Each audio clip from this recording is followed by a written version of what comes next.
બ્રહ્મ સ્વરૂપ શ્રી પ્રમુખ સ્વામી મહારાજના વિસ્તૃત જીવન ચરિત્રની ગ્રંથ શ્રેણીનું આ 12મું પુષ્પ સન 2011 થી 2014 સુધીની તેજસ્વી તવારીખોના પરિમલ સાથે ખીલી રહ્યું છે. આ પુષ્પમાં માણવા મળશે જીવનના 10મા દાયકામાં પ્રવેશી ચૂકેલા પ્રમુખ સ્વામી મહારાજની કર્મઠતા અને કુશળતાની સૌરભ.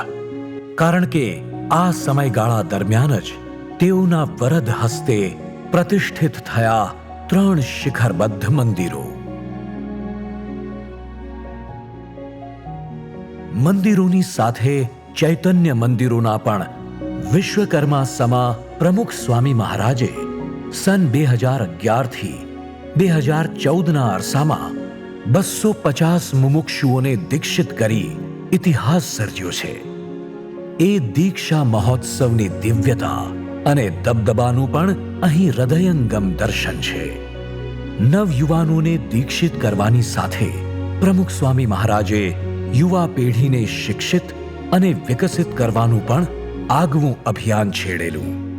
તેની પ્રેરક અને પ્રભાવક ઝલક સમાજને યુવા પ્રવૃત્તિના ષષ્ટિપૂર્તિ મહોત્સવે માણવા મળી. નાગરિકથી લઈને નેતા સુધીના સૌને મંત્રમુગ્ધ કરનારા એ ઉત્સવની સુવાસ પણ અહીં પ્રસરી રહી છે.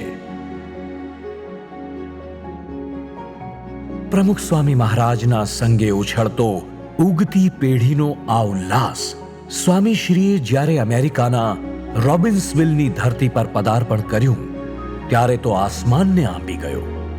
93મા વર્ષે સ્વામીશ્રીએ ખેડેલી આ ધર્મયાત્રા તેઓની કરુણા અને કલ્યાણ ભાવનાની સાક્ષી બની રહી. પ્રમુખ સ્વામી મહારાજની આ અંતિમ વિદેશ યાત્રાની મોક્ષદાયી મહેક પણ આ 12મું ગ્રંથ પુષ્પ ફેલાવી રહ્યું છે. આવા અનેક ઐતિહાસિક અને અલૌકિક પ્રસંગોનો આસ્વાદ પમાડવા જીવન ચરિત્રનો આ 12મો ભાગ આવી રહ્યો છે. તેમાં અવગાહન કરતા પૂર્વે આવો પ્રગટ બ્રહ્મ સ્વરૂપ શ્રી મહંત સ્વામી મહારાજના આશીર્વાદ મેળવીએ. સ્વામિનારાયણ ભગવાનની જય. પ્રમુખ સ્વામી મહારાજ તો ગુણોના સાગર હતા.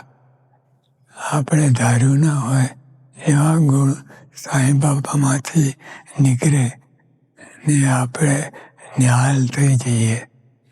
એમની પાસે બધાને ખૂબ આનંદ આવતો તે એમના ગુણોને લીધે. આ ગુણોથી શ્રીજી મહારાજ તેમને વશ હતા. ગુણો તો બીજામાં પણ હોય, પણ સ્વામી બાપાના બધા જ ગુણો શાંતિદાયક, લાભદાયક અને પ્રેરણાદાયક હતા. તે દ્વારા તેઓએ જે કાર્ય કર્યું એ કોઈ કરી શકે એમ નથી. તેઓ જેવા તો તેઓ એક જ. એમને ગમે એટલા નમસ્કાર કરો તો પણ પાર આવે નહીં. કારણ કે સ્વામી બાપાનું તલ માત્ર પોતાના માટે જીવન જ ન હતું. તો એક સેકન્ડ બીજાના ભલા માટે જ જીવ્યા છે. આ પ્રમુખ સ્વામી મહારાજનું જીવન ચરિત્ર અદ્ભુત રીતે આદર્શ જીવન સ્વામી અને સંતોએ તૈયાર કર્યું છે. તે વાંચવા સાંભળવાથી ખૂબ પ્રેરણા અને બળ મળશે. તો સૌએ તેનું નિયમિતપણે વાંચન શ્રવણ કરવું.